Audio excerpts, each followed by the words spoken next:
Golden Gems of Life, Gathered Jewels for the Home Circle by S.C. Ferguson and E.A. Allen, Central Publishing House, Cincinnati, 1884. Chapter: Power of Custom. Power of Custom. Likes and dislikes. Creatures of custom. Habit, man's best friend or worst enemy. How habit grows. Evil habits must be conquered. Importance of good habits. How to form good habits. Power of custom. There are many who find themselves in the toils of an evil custom, who would most willingly give money and time to be free from its control.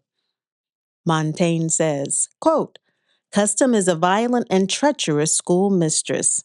She, by little and little, slyly and unperceivedly slips in the foot of her authority. But having by this gentle and humble beginning, with the benefit of time, fixed and established it, she then unmasks a furious and tyrannic countenance, against which we have no more the courage or the power to lift up our eyes." Unquote. Custom is the law of one class of people and fashion of another. But the two parties often clash, for precedence is the legislator of the first and novelty of the second. Custom, therefore, looks to things that are past, and fashion to things that are present. But both are somewhat purblind as to things that are to come. Of the two, fashion imposes the heaviest burdens, for she cheats her votaries of their time, their fortune, and their comforts, and she repays them only with the celebrity of being ridiculed and despised. A very paradoxical mode of payment, yet always most thankfully received. It is surprising to what an extent our likes and dislikes are creatures of custom. Our modes of belief, thoughts, and opinions are molded and shaped by what has been the prevailing mode of thinking heretofore. Though we are indeed not so given to the worship of past institutions as some people, yet we all acknowledge the prevailing power of custom, of personal habits, and of fashions. We dare not stand alone in any matter of concern, but wish to be in company of those similarly minded. The law of opinion goes forth. We do not ask who promulgates it, but fall into the ranks of its followers and worshippers. We are whirled in the giddy ranks and glided by the dazzling lights. Novelty is the show, conformity is the law, and life a trance, until at last we awake from it to find that we have been the victims of a fatal folly and a bewildering dream. Habit is man's best friend or worst enemy.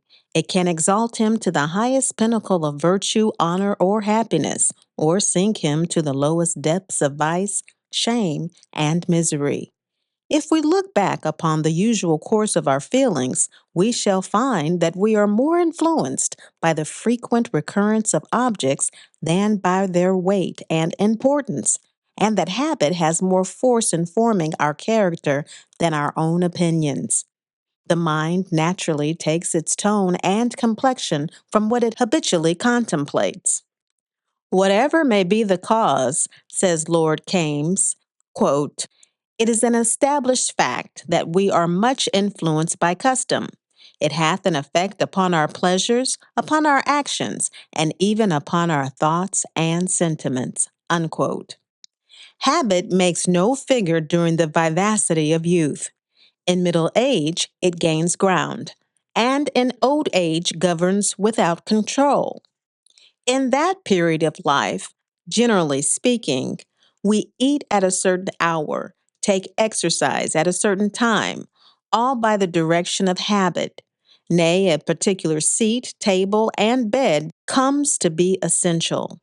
And a habit in any of these cannot be contradicted without uneasiness. Man, it has been said, is a bundle of habits, and habit is a second nature.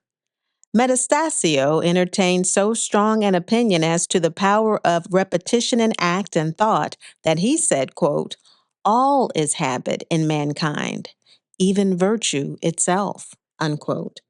Beginning with single acts, habit is formed slowly at first, and it is not till its spider's thread is woven in a thick cable that its existence is suspected. Then it is found that beginning in cobwebs, it ends in chains. Gulliver was bound as fast by the Lilliputians with multiplied threads as if they had used ropes. Quote, like flakes of snow that fall unperceivedly upon the earth, says Jeremy Bentham. The seemingly unimportant events of life succeed one another. Unquote. As the snow gathers, so are our habits formed. No single flake that is added to the pile produces a sensible change. No single action creates, however it may exhibit, a man's character. But as the tempest hurls the avalanche down the mountain and overwhelms the inhabitant and his habitation, so passion, acting upon the elements of mischief, which pernicious habits have brought together by imperceptible accumulation, may overthrow the edifice of truth and virtue. The force of habit renders pleasant many things which at first were intensely disagreeable or even painful. Walking upon the quarter-deck of a vessel, though felt at first to be intolerably confined, becomes by repetition so agreeable to the sailor that, in his walks on shore, he often hems himself within the same bounds. Arctic explorers become so accustomed to the hardships incident to such a life that they do not enjoy the comforts of home when they return. So powerful is the effect of constant repetition of action that men whose habits are fixed may almost be said to have lost their free agency. Their actions become the nature of fate, and they are so bound by the chains which they have woven for themselves that they do that which they have been accustomed to do, even when they know it can yield neither pleasure nor profit. Those who are in the power of an evil habit must conquer it as they can, and conquered it must be, or neither wisdom nor happiness can be obtained. But those who are not yet subject to their influence may, by timely caution, preserve their freedom. They may eventually resolve to escape the tyrant whom they will vainly resolve to conquer. Be not slow in the breaking of a sinful custom. A quick, courageous resolution is better than a gradual deliberation. In such a combat, he is the bravest soldier who lays about him without fear or wit. Wit pleads, fear disheartens. He who would kill Hydra had better strike off one neck than 5 heads. Fell the tree, and the branches are soon cut off. Vicious habits are so great a strain on human nature, said Cicero, and so odious in themselves that every person actuated by right reason would avoid them, though he were sure they would always be concealed both from God and man and had no future punishment entailed in them. Vicious habits, when imposed, offer the most vigorous resistance on the first attack. At each successive encounter, this resistance grows weaker until finally it ceases altogether and the victory is achieved.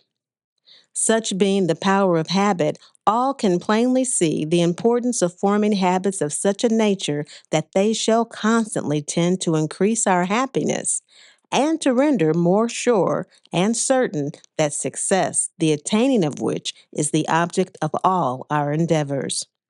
We may form habits of honesty or knavery, frugality or extravagance, of patience or impatience, self denial or self indulgence.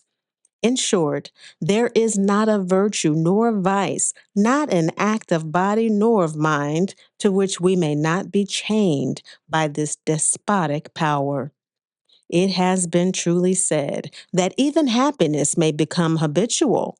One may acquire the habit of looking upon the sunny side of things or of looking upon the gloomy side. He may accustom himself by a happy alchemy to transmute the darkest events into materials for hopes. Hume, the historian, said that the habit of looking at the bright side of things was better than an income of £1,000 a year. Habits, which are to be commended, are not to be formed in a day, nor by a few faint resolutions, not by accident, not by fits and starts. Being one moment in a paroxysm of attention and the next falling into the sleep of indifference, are they to be obtained, but by steady, persistent efforts. Above all, it is necessary that they should be acquired in youth, for then do they cost the least effort. Like letters cut in the bark of a tree, they grow and widen with age. Once obtained, they are a fortune of themselves, for their possessor has disposed thereby of the heavier end of the load of life. All the remaining he can carry easily and pleasantly. On the other hand, bad habits, once formed, will hang forever in the wheels of enterprise, and in the end will assert their supremacy to the ruin and shame of their victim.